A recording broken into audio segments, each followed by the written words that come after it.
Graça e paz, amados irmãos e irmãs em Cristo Jesus, nosso Senhor. Que a graça e a paz do Senhor Jesus sejam transbordantes em vossas vidas. Eu sou o pastor João Andrade e nós estamos agora com o programa A Palavra da Verdade, um programa que transmite a palavra de Deus, o Evangelho da salvação para todo aquele que crê. E nós vamos ler neste instante para a nossa meditação a carta do apóstolo Paulo aos Romanos, no capítulo 8, os versículos de 28 ao 30, que diz assim a palavra de Deus: Sabemos que todas as coisas concorrem para o bem daqueles que amam a Deus, daqueles que são chamados segundo o seu propósito, pois os que dantes conheceu, também os predestinou para serem conformes à imagem de seu Filho, a fim de que ele seja o primogênito entre muitos irmãos. E aos que predestinou, a estes também chamou, aos que chamou, a estes também justificou, e aos que justificou, a estes também glorificou. Louvado seja o nome do nosso Deus.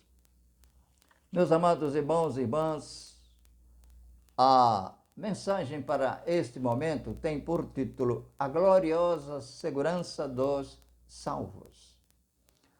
Sobre os salvos não pesa mais nenhuma condenação, nem haverá mais nenhuma separação do amor de Deus.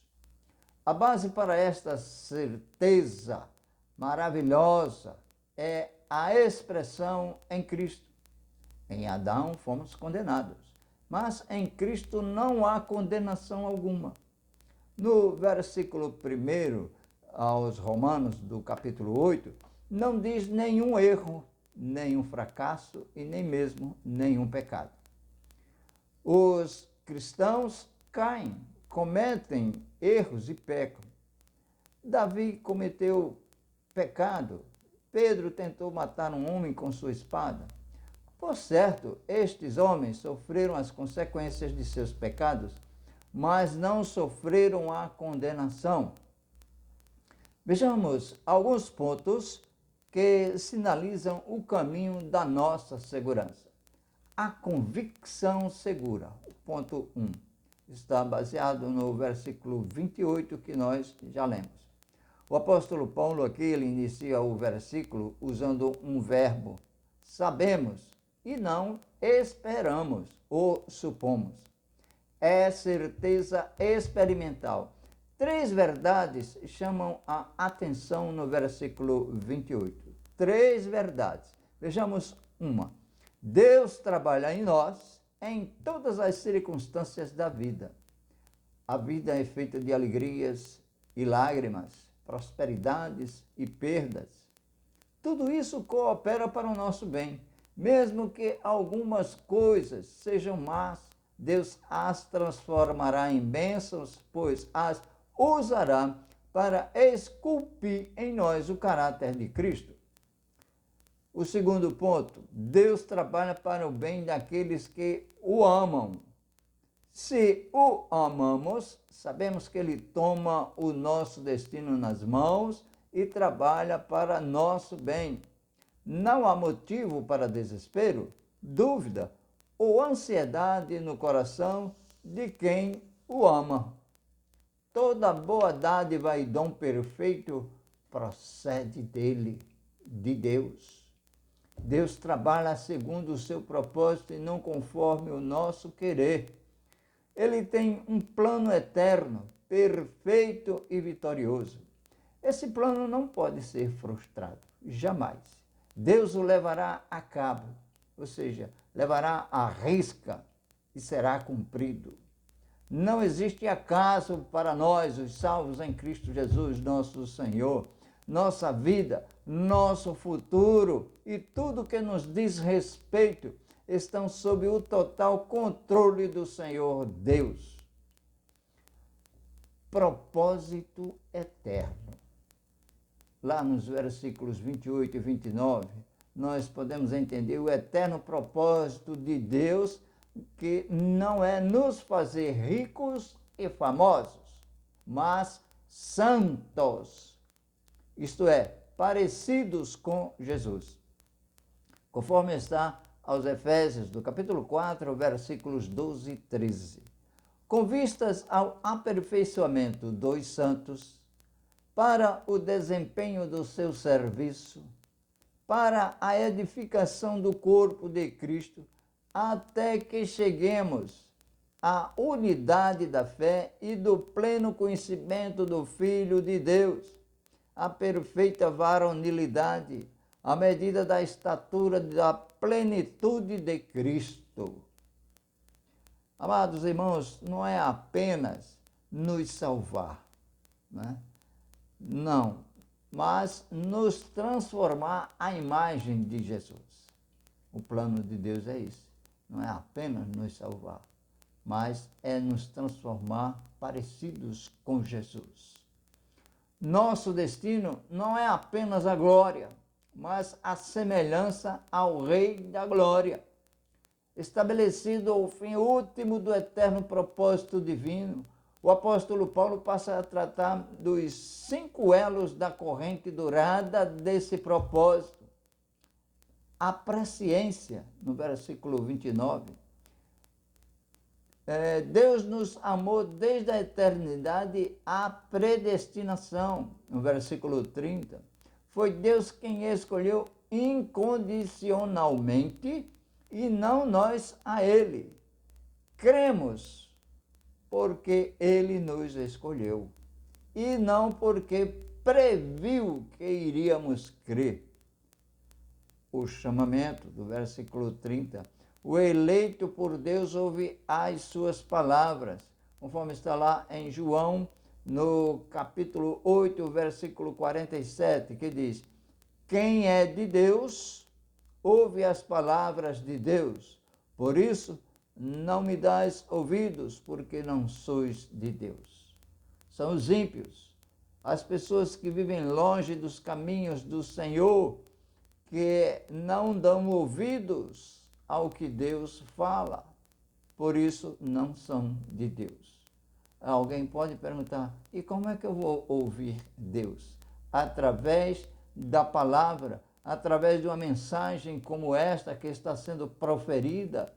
Ela vem dos céus, é a palavra de Deus para o coração de quem ouve. Quem crê em Jesus será salvo. Quem não crê será condenado. Crê vai a Jesus, a justificação. É um ato legal e forense de Deus, por meio do qual Ele nos imputa a justiça de Cristo e nos declara justos pela obra expiatória de Cristo lá na cruz do Calvário. E a glorificação é um fato futuro que se dará na segunda vinda de Cristo. Mas nos decretos de Deus já é um fato consumado, ou seja, assim será. Não é? Assim vai ser. Esse é o tempo passado profético, uma segurança inabalável. Conforme nós podemos entender nos versículos 31 e 39, ainda do capítulo 8 de Romanos, que diz: eu não poderia terminar essa exposição sobre a segurança inabalável da salvação, senão fazendo 5 perguntas retóricas. Seja ela a primeira: se Deus é por nós, quem será contra nós? Já no versículo 31, né, que ele diz isto: nós somos vitoriosos e invencíveis, ainda que o inferno inteiro se levante contra nós, triunfaremos, sem dúvida. John Stott, ele diz: o mundo, a carne e o diabo podem continuar alistando-se contra nós, porém nunca nos poderão vencer. Se Deus é por nós, aquele que não poupou a seu próprio filho, porventura não nos dará com ele graciosamente todas as coisas? Se quando éramos pecadores, Deus nos deu o seu melhor, será que agora que somos filhos, não nos dará tudo o que precisamos?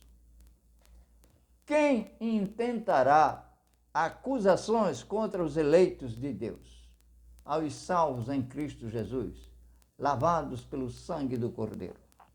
Nenhuma acusação pode prosperar contra nós, uma vez que Deus já nos justificou com base no sacrifício vicário de Cristo. Estamos quites com a lei e a justiça de Deus. Não há base legal para cobrança contra nós no tribunal de Deus. Não.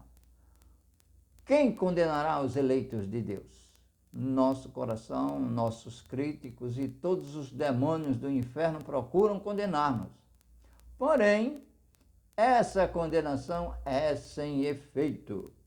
E isso por 4 razões: a morte vicária, a ressurreição, o governo e a intercessão de Cristo. E quem nos separará do amor de Cristo? Nenhum problema, situação, adversidade, acontecimento, ser humano ou mesmo angelical poderá separar-nos do amor de Cristo. Estamos firmados e seguros, alicerçados no amor de Cristo. Conclusão: a convicção firme e inabalável de Paulo é que nem a crise da morte, nem as desgraças da vida, nem poderes sobre-humanos, sejam eles bons ou maus, anjos, principados, potestades, nem o tempo presente e futuro, nem o espaço, nem criatura alguma poderá separar-nos do amor de Deus. E que Ele, pois, nos abençoe e que esta mensagem fique em vossos corações. Deus abençoe.